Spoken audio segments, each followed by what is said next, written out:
Hi there folks, welcome back to the den. Thanks very much for watching. Thanks very much for the subscribers out there as well, appreciated. Nice to know that some people want to watch this stuff, which is pretty cool. Okay, so here in the den we've got a lot of board games, and I thought it was a good idea, because some of my old board games go back way back, that we would do a quick overview of solitaire board games of a vintage variety. So we know that these days there's a lot of games out there with cooperative play, essentially being able to play as solo, because you play a number of characters as well on the same thing. So there's a lot of cooperative games, which is great. It's great being I'm not in a games group. There's very few people near me that play games and things, so I'm looking always for solo variants. But I thought it was worthwhile showing you some of the games of vintage going back to 70s, 80s, where most modern day games actually take a lot of their inspiration and some of the ideas and things. And this was in a day when, before computer games, and these people had to come up with tabletop or bookcase games. Long since gone for many, still quite expensive to find, and even if not so much expensive, rare. And but I think if you're starting a games collection and you want some quality, on top of all the offerings that are out, there's just so much of it out there, then these ones I'm going to show you are a sort of must-have for your library. So without further ado, let's have a countdown to my top solo games. So starting at number one, and I'm not doing these in order of preference, so it's not a top 10 or anything like that, it's just my tops. But first, number one in the collection is B17 Queen of the Skies, made by Avalon Hill Game Company, which is now part of Hasbro, which leads us to the fact that a lot of these old classic games, the rights are held by Hasbro, but any efforts to try and get them reprinted in their original format and updated and so on and so forth, I believe, are being scuppered by Hasbro, so which is such a shame, because nobody else is doing any. So what we do is we get equivalents thereof coming out. So anyway, B17 Queen of the Skies, originally out in 1983. We have the copyright on here, so yeah, a good old game, fantastic game. And I think if you go onto Board Game Geek, you'll find people really excelling over B17. It really is one for the collection. It's a great solo game.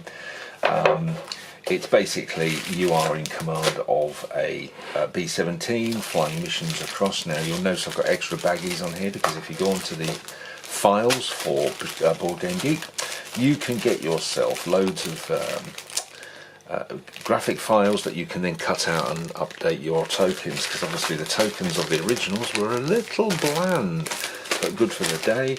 But then you can go and upgrade them and just print your own tokens, which is part of the hobby, part of the fun.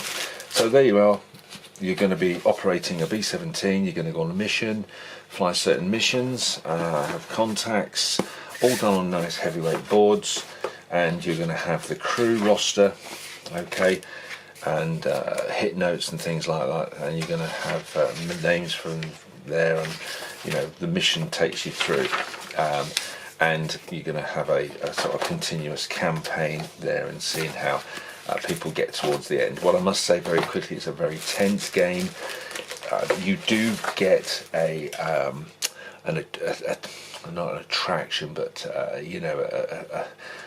a link to the actual names of all the pilots and everybody like that. And as you lose crew members, there is a sense of loss as you go on. So that is a really good game. That's a fantastic game. It's, once again, all these games are a little difficult to come by or paying stupid money. Probably B17 Queen of the Skies, you're going to be looking at somewhere in the region of £70, £80 to buy a good copy. This is expect shelf wear and things like that, as with all this. So there we are. So that's one of my top collections. Make sure you get B17 Queen of the Skies. Okay, my next selection of exciting solo games, RAF. Basically the Battle of Britain, one large map. Now what I did do originally with this map was, in my early days, I thought it was great to put them on big artboard and essentially mount the map. In fact, just bear with me a second, I'll probably be able to find it. I thought it was a good idea to put it onto a map board long before I discovered plexiglass, and that's in here somewhere in the collection. You'll see what I mean when I come back. Oh yeah, here it is. So this was the this was how I did the map board. So basically put it onto a large piece of card and then laminated over it. I was quite proud of doing that. Unfortunately, I wish I'd never done that, because of course it ended up I couldn't fold it. I mean, really you should just get plexiglass, but that was my effort many years ago, and there she is, stuck on that map board. So there we are. But essentially RAF, I love this game, I really do. It's definitely resource management. It really is quite tense. There's a lot of fog of war in the fact that, you know, you launch raid cards, you don't know what size it is. You have to, depending on the intelligence level that you get on dice rolls, you would have to commit fighters to the air to intercept an unknown enemy, and then you can turn the card and find out that you're just literally against masses, and then they get through bombing. And but not only that, but there is fatigue, and there is, you know, resource management for what you had really does bring about a really tense situation in the RAF. And once again, this was the original copy. That once again, you can get those upgrades. You know, people have done some great work on files on Board Game Geek, and we can upgrade the counters to that, and those were the original counters. But of course, you don't have to have that old version, this old version of the original, because of course it was re-implemented in RAF Battle of Britain 1940 with a 2-player variant. So we have the sort of what we would call the newest version, and I believe this has been reprinted. I'm not 100% sure if it has any updates, but it comes with colour counters now, some gorgeous maps, some add-ons, bits and pieces. So we have that is still around. That has been re-released. John Butterfield game as a reincarnation for the RAF Battle of Britain. But if it's nostalgic that you want, this is still. There is another cover to this. I have seen another cover to this. This date is this particular is 1986. This particular game. This one's been with me for many years. In fact, I'm really quite surprised how it's actually got through. But a bit of water damage at the bottom there, but really nice. Yeah, I do love that game. It is so tense. Like to play the original one, and of course we've got the reprint as well on the firm. So, my view, number 2 on the collection for the vintage games, RAF original. But of course you can get the one from Decision Games, which is going to set you back £60–70. I believe that's a bit of a reprint rarity as well. There we go. That's number 2. And number 3 in my choice, Mosby's Raiders. Okay, I had this game many years ago. I got rid of it, or I lost it, or whatever happened to Mosby. I think I lost it actually, and then I was desperate to get it back because it was such a great game. Basically, it's based on a true events in the American Civil War. This guy Mosby sort of led an insurgency behind enemy lines for the, against the Union Army, and it's all based on that. So really, it's a sort of guerrilla warfare type game, and it's played on a really cool map. And this one is, let's have a look at the date on this one, 1985, so all coming from the mid-80s at the moment. Once again, there are some files on Board Game Geek. I've yet to download them because I've really just got my hands back on this copy. I was really pleased to get it. It's quite rare to get hold of. But it came with, and these were the these were the little tray sets that you used to get in these games all the time, with the little tiny bits and pieces, and the counters were always tiny, and these need clipping and so on and so forth. So, but really charming, and I don't know, there really is a wonderful feel about playing with these old games because a lot of care and attention went into. I'm not saying that these days there isn't, but I don't know. I just think they had to be a little bit more you know, they were inventing the thing at the time, whereas I do strongly feel that a lot of the stuff that we play these days are just reinventions, re-implementations, which is fine, which is good, you know, it's just the way it works. But when you play something like this, you actually, you know, somebody had to sit there and come up with all the original ideas. So the essential thing is, on Mosby's, you have this massive map, and you're basically going around getting missions in and destroying bridges and basically trying to survive as the Union Army is hunting you down. So a lot of tension on that. That was a great, I do remember, but like I say, I've only just got my hands back on another copy of that. Oh, bashed the camera there. And it even comes with the old parts and price list, which you can see on there. So that's 1989, shockingly many years ago. Anyway, there we are. Do a friend a favour card. I'm just wondering, don't think that'd ever get through to anywhere. Anyway, like I say, Victory Games. I think Victory Games went to Hasbro as well. But I'm sure somebody would correct us on that. So, number 3 in my selection, and this is a lovely copy, Mosby Raiders. Make sure that that one gets into your collection. Number 4. Patton's Best. Now, this is not everybody's favourite. There's a lot of people on Board Game Geek who go on about it, and it's not this, and it's not that, and it's not the other. But from a theme point of view, I really like Patton's Best. It's 1987, if I'm correct. Let's have a look there. Yes, 1987, so a lot of action going on in the mid-80s. And it's about, you're in control of a Sherman tanks. Okay, and literally, I'll get the board out. We've got a nice big battle board here. It's a hard board, so you basically have part of the map is the terrain that you're making your way through, and you'll have you know, the tank that you think. Now mine's split along here, and the story behind that is my son, who would have only been 2 or 3 at the time, thought that folding it up a certain way was the best way. Anyway, it's split, so unfortunately it's split. It's fine, it works fine. So essentially you can start with this tank, and then you'll get overlays as you go on. You can improve your tank, as it were, okay, into different variants. So we've got different variants that we can put on, different loadouts. The drivers put on the gunners, everything like that, and obviously they're making their way through. Different action reports on missions are based on the map, and then we have the battle board at the top there, which basically is where you conduct all your close encounters with the enemy. Okay. Once again, it was always big. All the old games were always big on sheets. To keep track of anything. And I think that lends itself to the charm of these old games, keeping these sort of tracking sheets going on. And on Board Game Geek, many people would have done lots of updates, spreadsheets and things like that, but I don't think you could beat keeping the timekeeping, the logistics of everything going on. One thing I did do also was, you always find that the card stock for the tables, different weather tables, wound effects and so on and so forth, was quite thin. I then laminated. I always used to get mine, and I used to laminate them. I'm sure there are many people out there, oh, that spoilt the price a bit. I wasn't intending to selling them, so I laminated them, put them in there. The rule books, got a quick comment on rule books, just so much going on. You know, I mean, nowadays we're so used to the glossy pictures and playthroughs and things like that, and yeah, perhaps we're missing that, but this is something, you can just feel the love and attention that these designers put to this. Not everybody's favourite. I like it. I think it's got great stuff going on.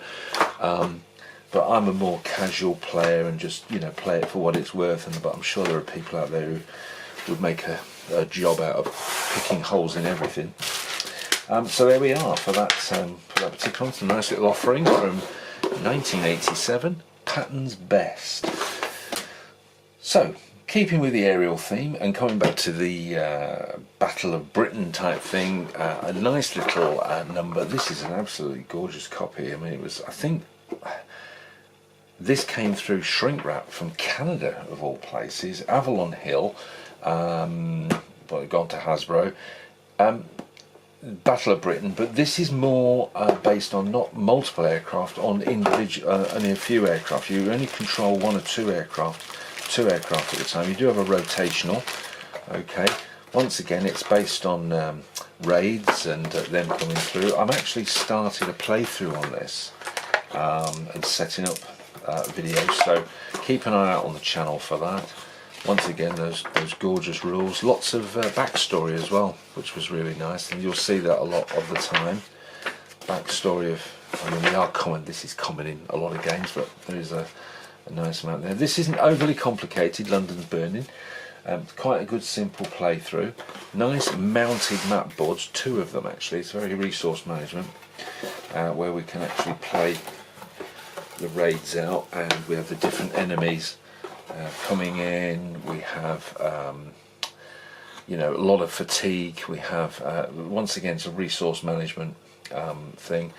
It is really good game, and like I say, I'm going to be doing a playthrough on that. Not a huge amount. Let's have a look at those. These are all printouts from Board Game Geek for people who've supported the game on different variants, so always have a look out. There's a Blenheim by the looks of it, yeah. So people have printed out extra counters and different aircraft, so you can have variants. There are different summary reports, so you will find that a lot of these old games we're talking about are well supported on Board Game Geek, so you should be a member of Board Game Geek if you're a gamer, which I'm sure you are. So there we are, that is another one of mine. Once again, London's Burning,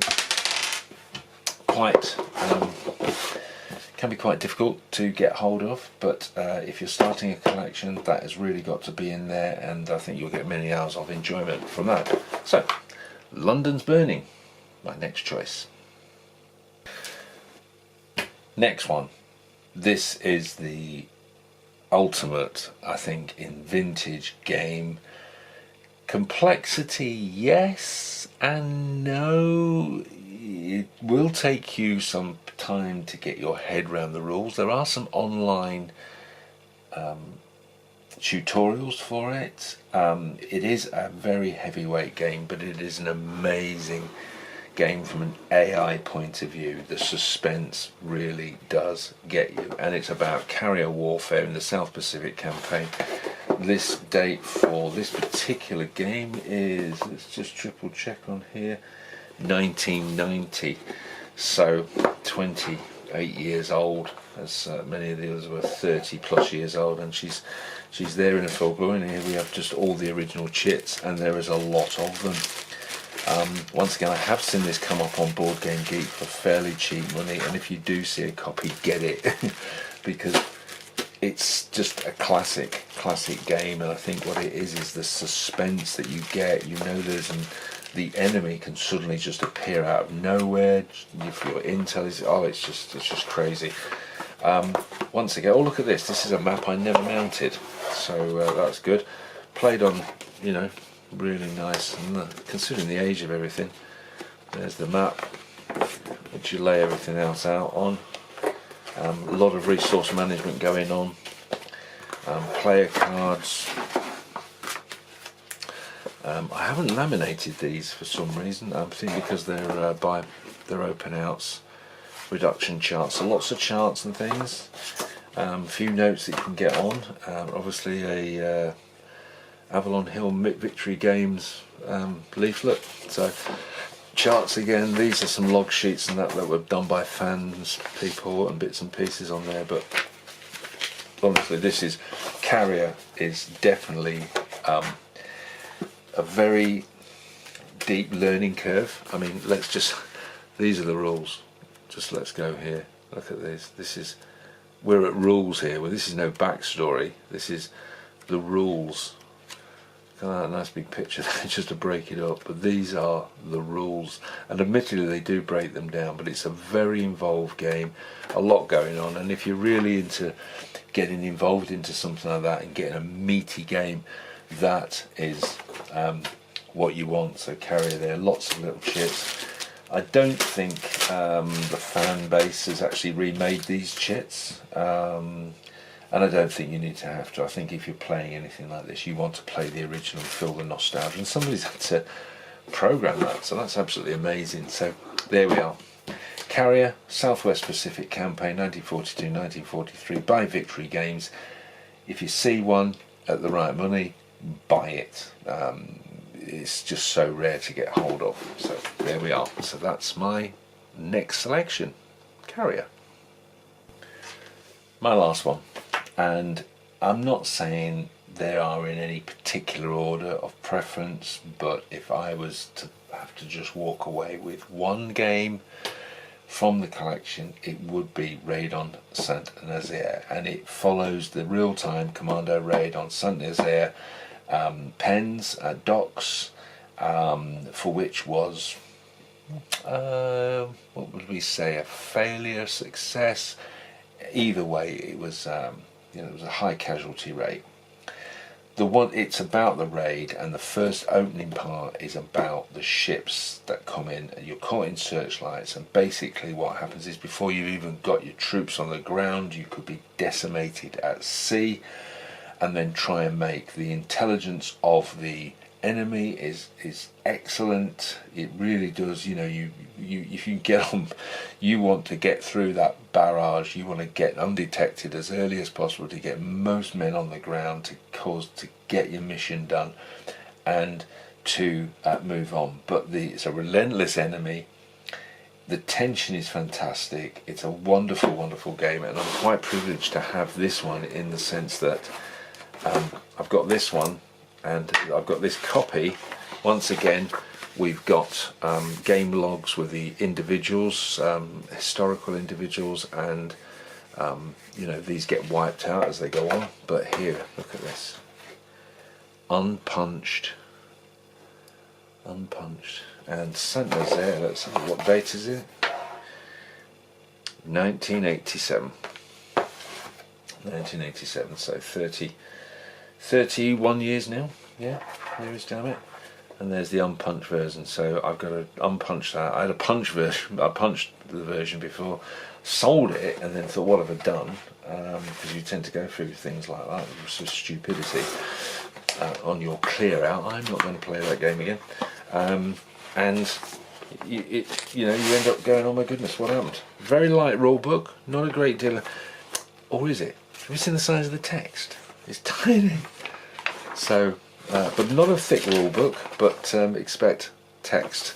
Now, I did have a copy of the general that went along with this, and I sold it with the last thing. So, unfortunately, there we have it. So that was that. So, it comes in 3 map boards of the docks on Saint-Nazaire, and essentially that's how you have your approach.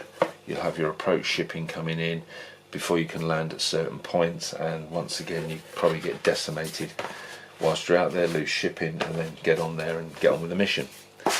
Absolutely a stunning game, and I do feel that many of the games these days have taken a lot out of the books, which is great, but I think if you really like your games, you really want to go back in and have a historical perspective of what's done. Not everybody's cup of tea. I'm sure there's going to be people out there saying, oh, it's this and it's that and it's the other.